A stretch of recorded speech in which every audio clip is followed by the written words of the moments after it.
Hey, coming to you live from the new church van. First video I'm doing here, Fishers of Men, video number 10 from brand new church van, rolling to the Belton trunk or treat.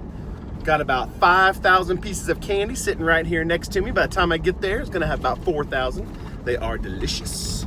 So as we continue on in our Fishers of Men, video number 10, that rhymes, we are on 2 Samuel, the book of, and this is one of my favorite stories. I hate the word story when you talk to a Bible, because you see a Bible story, it makes it sound like some kind of fiction. Account, the historical account in 2 Samuel, and that is about King David. And a little background here, King David is somebody that is really held up in the Bible. We read a lot about David and Goliath. We read about the great things David did as king. We read in the Bible that he's a man after God's own heart. So David's a cool guy, even to the point that the Messiah, the person who would save the world, who was Jesus, the Old Testament pointed to that and said that they would be in the line of David, which means they would be in David's family further down the line. David was an important person, pivotal person in the Old Testament. So let's read about David. In 2 Samuel chapter 12, it talks about the story of David and Bathsheba. And, oh, little malfunction there. All right, we're back, we're rolling, we're good. David and Bathsheba. See, David was the king at this time, and his men were off at war. And for some reason, David didn't go, which is weird. It doesn't say why, but it's weird for a king at that time not to be with his troops. Maybe he was being lazy, maybe he's being selfish. We don't know. We don't know the real reason. But he's at home, and he goes out on his little balcony one day and looks down, and across the way was a woman bathing. Hubba, hubba, hubba. And he's like, oh yeah, King David wants some of that. You know what I'm saying? And so he saw her. He sent his men to go get her, bring her to him. They end up doing the deed, and she ends up getting pregnant. So now David's stuck. To make a really long story short, he calls her husband back home from the front lines of war, tries to convince him to do this and that, ends up sending him back to the front line, and to cover up his sin, he goes to the very front, Uriah. They leave him alone and they let him get killed. Basically, David murders Bathsheba's husband. And so, through his prophet, God finds out, obviously he knows this has happened, and so he confronts David, and David realizes he is really screwed up. He has sinned against God. And so he begs God for forgiveness. And here's what it says in 2 Samuel 12, 13, 14. Then David said to Nathan, okay, Nathan's the prophet of God, that speaks for God, I have sinned against the Lord. And Nathan replied, the Lord has taken away your sin. You are not going to die. So that sounds great. God forgives. We know this. We read throughout the Bible that God forgives. Wow, that sun is bright, huh? Look at my shiny head. Woo-hoo-hoo. We know God forgives. He forgives anything. He even forgives this guy who adulterized, if that's a word. You know, got on with a woman that wasn't his wife. He lusted for her. He got her pregnant. Worse than that, then he went and killed her husband to cover it up. This was bad stuff.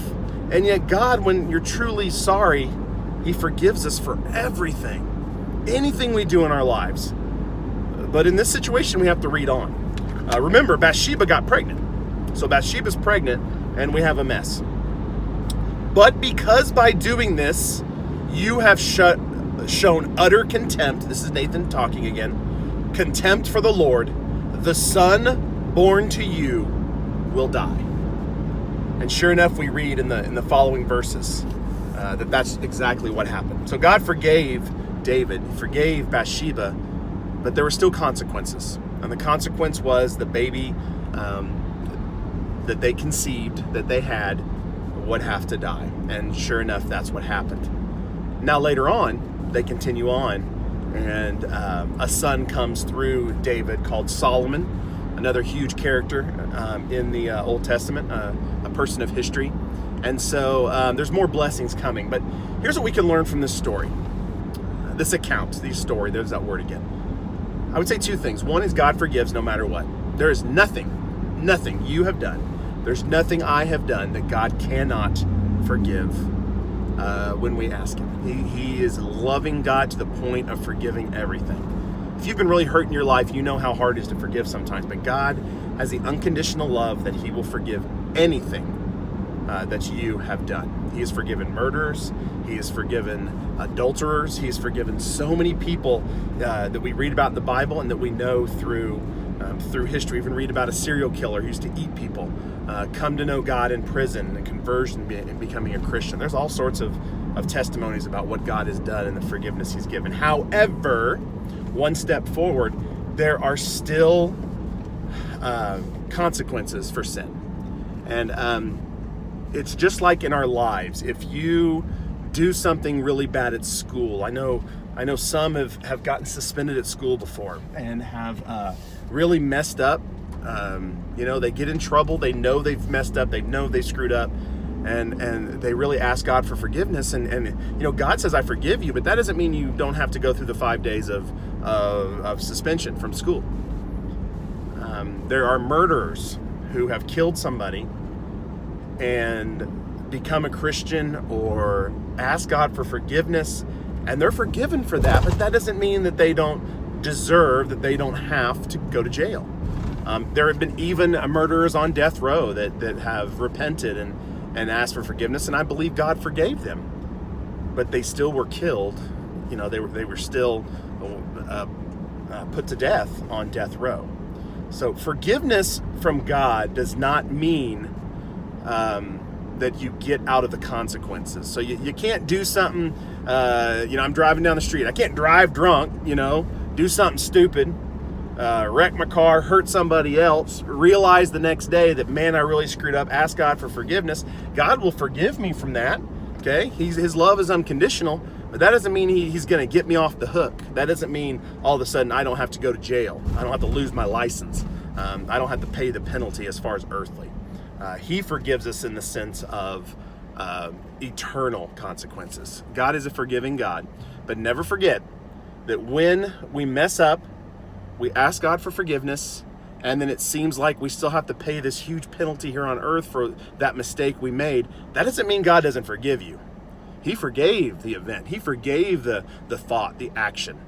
But that doesn't mean that there's things on this earth we have to go through when we screw up. So think about that. Love this story, David and Bathsheba. A little trashy, make a great show. Current show. You could make this awesome. Let me just tell you right now. Christian movies don't have to be boring. There's some juicy stuff in the Bible, if you know what I'm saying. This video went a little long, but this is a great historical account in the Bible, a great lesson pointing directly to the forgiveness of Jesus. Right now, we're out with video number 10, almost to the Belton Pumpkin Palooza. So we'll see you in video number 11. God bless.